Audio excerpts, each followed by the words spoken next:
Hello, everyone, and welcome back to the KT Theory Algorithm series. Today, we're tackling a fundamental and incredibly powerful concept in educational measurement, MIRT, or Multi-Dimensional Item Response Theory. By the end of this video, you'll understand exactly how MIRT works, why it's superior to traditional methods, and we'll even do a full calculation together. Let's get started. Let's start with a simple question. What's wrong with the way we usually measure ability? Traditional tests, and even basic item response theory models like the RASH model, treat a student's ability as a single number, like a score on a ruler. This is called unidimensional IRT. It tells us if a student is generally good at math. But is that enough? MIRT argues no. It views ability as a vector in a multidimensional space, like a coordinate system.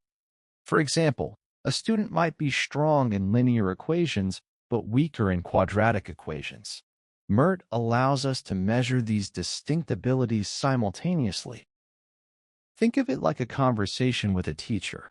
A one-dimensional approach is like asking, "What's your total score?" The answer gives a general idea but no specifics. The MIRT approach is like asking, "Which topics are you strong in and which need work?" The answer is far more informative. It tells us exactly where a student stands on different learning objectives, allowing for much more personalized instruction.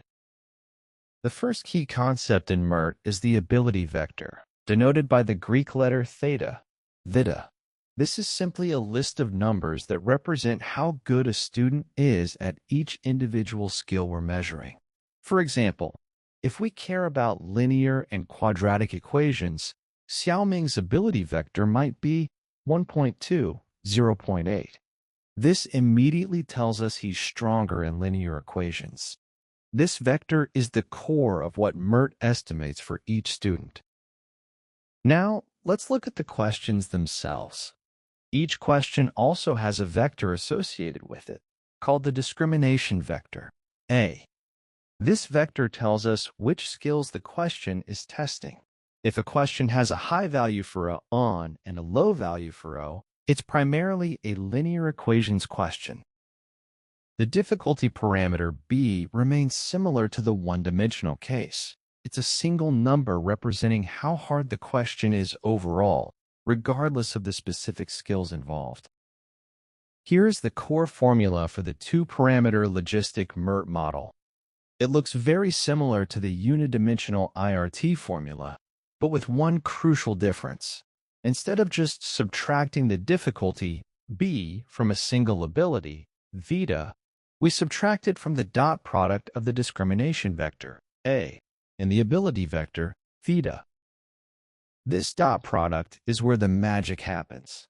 It's a weighted sum that combines the student's specific skills with the question's specific demands, creating a much more nuanced prediction.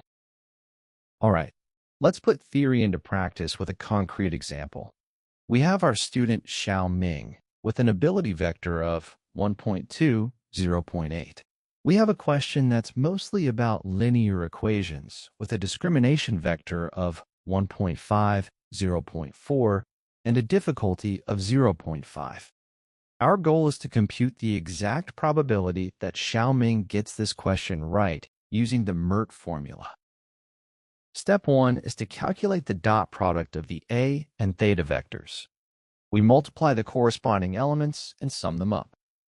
1.5 times 1.2 is 1.8, and 0.4 times 10.8 is 0.32. Adding those gives us 2.12. Step 2 is simple. Subtract the difficulty parameter, b, from this result. So 2.12 minus 0.5 equals 1.62. This value, 1.62, is our linear predictor. Step 3 involves the logistic function. We take the negative of our linear predictor, minus 1.62, and raise Euler's number, e, to that power. Using a calculator, e to GORD minus 1.62 is approximately 0.1977. Finally, in step 4, We plug this into the main formula. 1 divided by 1 plus 0.1977. This gives us approximately 0.835, or an 83.5% probability that Xiaoming will answer the question correctly. Now, let's see why this matters. A unidimensional model would just take an average of Xiaoming's abilities, say 1.0, and plug it into its formula. This would give a predicted probability of only about 62%. But MIRT, by understanding the nuance of the question and the student's profile, predicts an 83.5% chance. That's a huge difference. It shows that MIRT doesn't just give a general estimate, it makes a precise prediction based on the specific skills being tested. You might be wondering, how do we actually find the values for theta, A, and B? The process is similar to unidimensional IRT, but more complex. We use a method called maximum likelihood estimation, MLE. Essentially, we start with random guesses for all parameters. Then, we use an optimization algorithm like gradient descent to tweak these parameters repeatedly.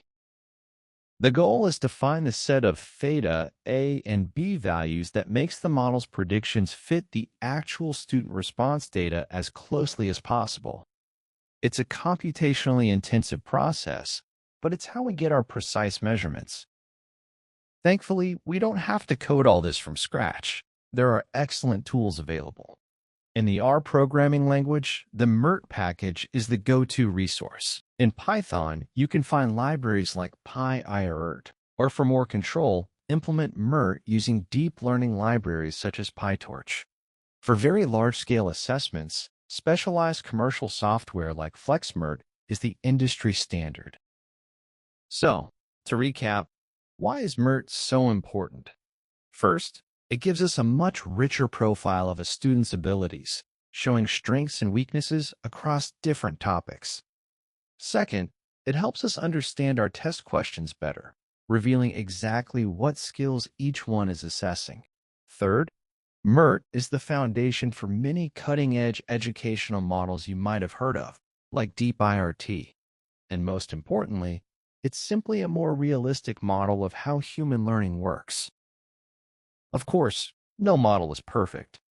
MIRT's main challenges are its complexity. With more parameters comes a higher computational cost. Most significantly, it requires a larger amount of data to estimate all these parameters accurately and reliably. If your dataset is small, a simpler model might be more appropriate. In conclusion, MIRT is a powerful framework that moves us from a simplistic view of ability to a much more nuanced and actionable one. By treating skills as a vector, we can create truly personalized learning experiences. This is just the beginning. In future videos, we'll explore how deep learning models like Deep IRT build upon MIRT to model even more complex learning trajectories. That's it for our deep dive into MIRT. I hope this explanation was clear and helpful. Now I'd love to hear from you. Do you have any questions about the model, the calculation, or its applications? Please leave them in the comments section below. Thank you for watching, and I'll see you in the next video.